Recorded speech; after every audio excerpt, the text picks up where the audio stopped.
Hi, and welcome to the Caterpillar Cross Stitch YouTube channel. My name's Ford from Son of a Stitch, and last week I talked to you about ways to store and display your projects so that they'll stay beautiful forever, so that hopefully somebody will circulate a picture of one of your beautiful projects on whatever thing they have instead of Instagram in the 23rd century. But if you're going to make it last forever, one of the most important steps is to wash it before you frame it or store it. So I'm going to teach you why you should wash it and my technique for doing so. Now, I wouldn't be a YouTuber if I didn't remind you to smash that subscribe button and hit that like and ding on the little bell. It's legally required, I'm pretty sure. But I'm not going to harp on the subject, so let's just get started.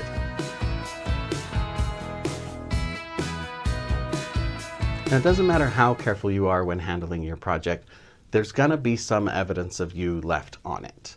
Your skin secretes oils and acids and skin cells, and dust mites feed on those skin cells, so you're gonna be leaving a little bit of residue on the project, even if you wash your hands immediately before every single time you pick it up, which I thought that I would do that, but of course it's not always practical. So it's important to wash the project and get all of those out, because oils will attract dirt and acid will discolor the project over time.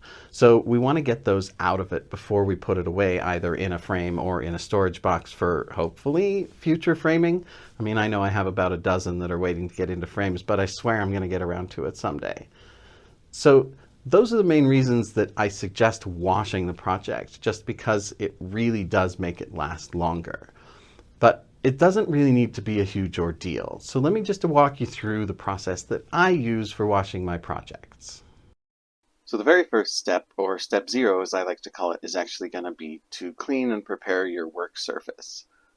We want to have the sink nice and clean so that we don't accidentally get any oil or food residue or anything like that onto our project.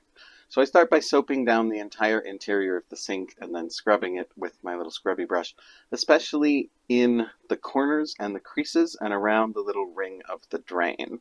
I have accidentally gotten a little bit of unseen oil on one of my projects in the past, and it was very difficult to get it cleaned out. So now I just make sure that I've got everything all cleaned up and don't have to worry about that. Make sure you also get the edge of the counter right around the sink good and clean too, because even just one spot of oil can be a disaster. Now, there is a treasure trove of stitching and fiber arts knowledge available in the Caterpillar Cross Stitch community, and the easiest way to access all of that knowledge is to join the Caterpillar Cross Stitch Facebook group and follow the Caterpillar Cross Stitch Instagram. There are tens of thousands of members who know a whole lot, even most of them probably more than me, about stitching. So it can be a really excellent resource if you really want to master stitching and become a fiber arts expert yourself.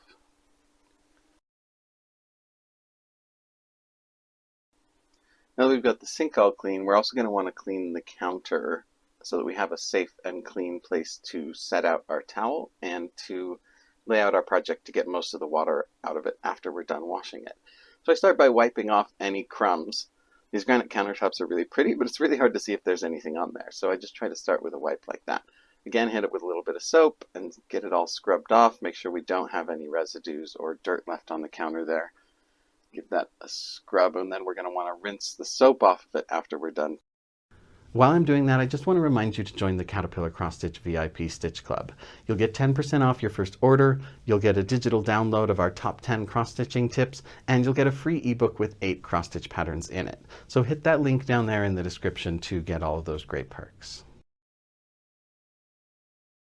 And then once we've got the counter nice and cleaned off, we're going to want to lay down a towel. I like to use just basically like a tea towel or a flannel towel, because the terry cloth texture can sometimes leave impressions in the cotton of the project. So I just use a clean terry cloth towel, and I prepare a couple of clean paper towels to get some of the moisture out later. Now the next step is going to be to run the water for a little while with it on cold, because we want the coldest water that we can get. Cold water is less likely to cause color fading or color running in either cloth or dyed fabric. So I just like to let it run for a couple of minutes so that the water that has been inside the pipes in the house where it's warmer is all run out. And I'm getting nice, clean, cold water from under the ground from the underground piping. Nugget hears the water running and of course comes flying out because they need a bath. So I take this opportunity to give the bird a bath for a minute while I wait for that water to be nice and cold. And then when the parakeet's cleaning cycle is done, they will automatically remove themselves. So then we're going to take our project and we're going to inspect it first and look for any spots where we have visible dirt or staining. It's a little harder to see once the project is wet, so I like to take note of where the spots that are going to need special attention are going to be.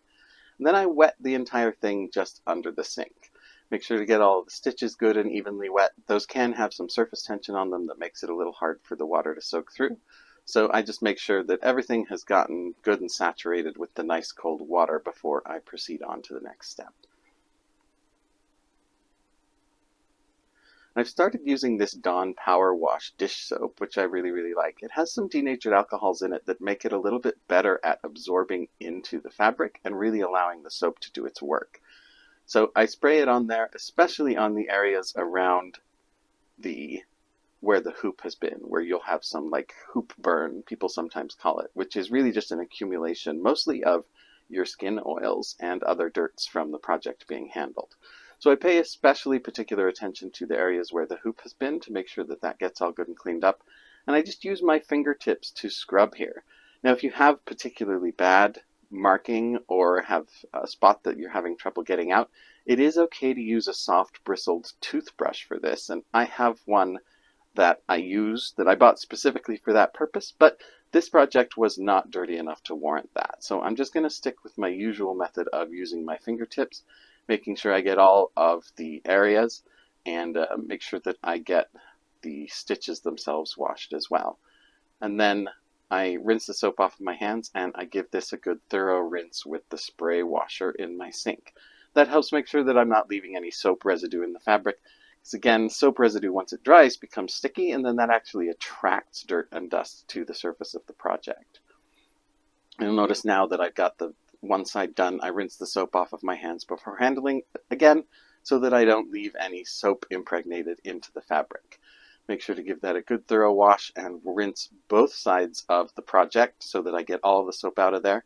The stitches tend to hold more soap residue in them, so those get a little special attention when it comes to rinsing. I shake off the excess water there. You don't want to bunch it or scrunch it. Cotton is very impressionable. So now I lay it on my flattened out tea towel. I make sure there are no creases underneath there because again, cotton will really easily pick up any creases or bumps that it gets put into it.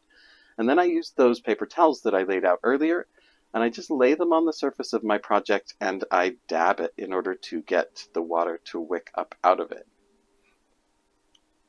So I go over the whole surface of it, turning the paper towel occasionally to get to a less wet spot, and then I will turn my project over and I will dab the backside as well. Again, I'll pay special attention to the actual stitched areas of the project because the cotton fibers of the cross stitches do actually soak up a little bit more water and therefore take a little bit more attention to get them dried out. That paper towel was saturated there, so I'm just going to go ahead and grab another one here for my second pass to make sure it's as dry as I can get it this method. And then I will just turn the project over and dab the backside of the stitches because the stitches themselves will tend to hold more moisture. So I just give them a little bit of extra attention when it comes to this wicking process. And again, you notice I'm making sure not to leave any folds or creases underneath the project or in the project itself.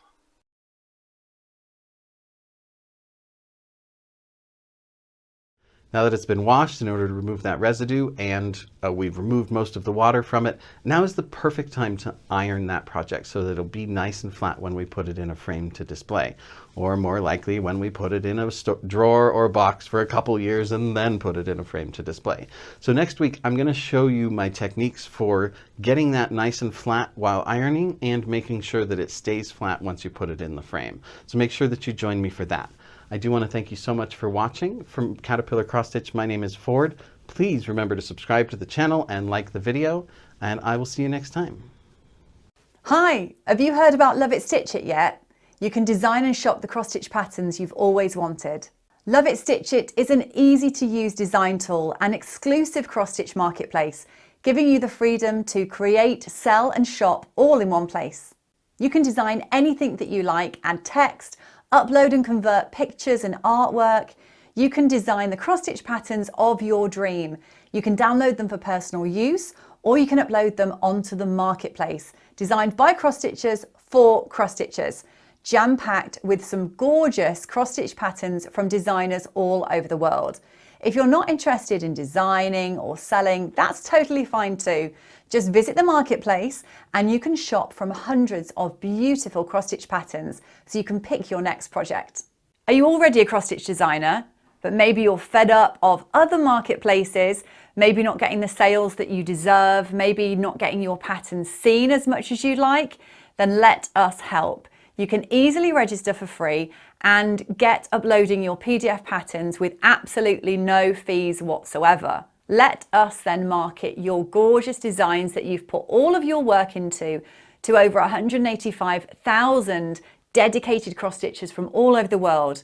We will absolutely do our best to get your patterns seen and into the right hands of people that we know will absolutely love stitching them. As a designer, you can easily list your PDF patterns for sale, no matter which software you use to design them. Our job is to make cross-stitch design accessible to all. There's nothing to upgrade, there's nothing to download. It's really easy to use and beginner friendly.